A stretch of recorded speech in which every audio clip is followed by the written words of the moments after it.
We're taking on the challenge of staying connected in today's app chat. Independent e-business consultant Francie Black is here with a way for us to keep the communication lines open between all of our technology. And boy, I don't know about you, but it's a growing thing. It's like the trouble with tribbles. Yes, that was a Star Trek reference. Very good, very good, very good.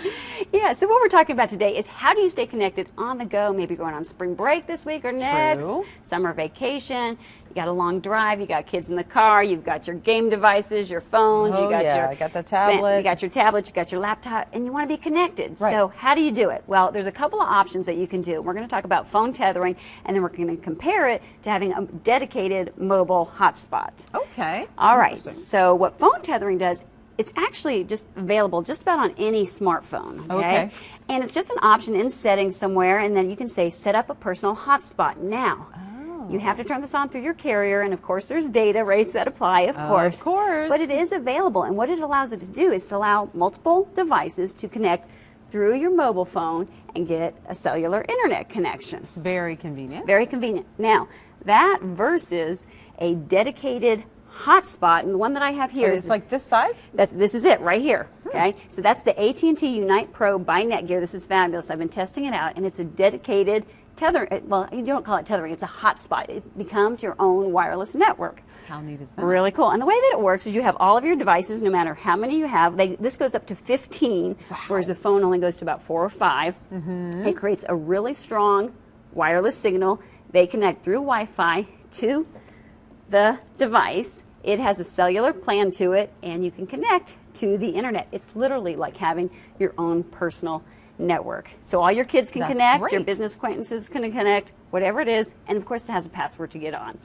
Now, how do these compare? Why would you do one versus the other? Oh, look at this. All right, so for phone tethering, the biggest advantage of this is that it's convenient because it's in your pocket. You can turn it on by just touching it with your thumb or your finger, but there are some cons to it. It drains the battery life of your phone. Your calls can get dropped depending on your service and your plan and so forth.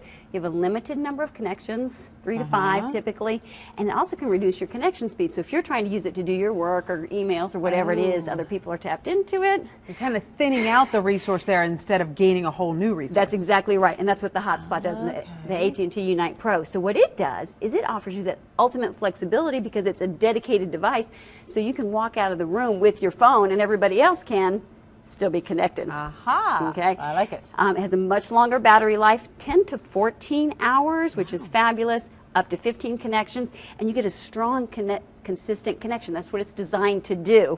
And you also get a stronger Wi-Fi signal. Now, you do have an extra device, so that's the con, so you got to keep up with it. So you got to carry that with you, sure. Now, one other fabulous thing that I really like about this particular device is that because it has a strong battery life, this actually acts as a charger for your mobile phone. So you're out camping, your phone's dying, you're losing battery power, people are connecting through your Netgear. You can actually connect to this and actually charge your phone. That's fantastic. It's fabulous. So that's what that extra long battery life is about. Okay. Well, how does pricing play out? Sure. Okay.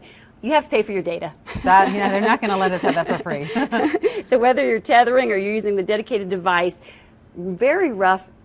Plans vary greatly depending on what you need. Very roughly $20 per 2 gigs of data. You do have to have a contract.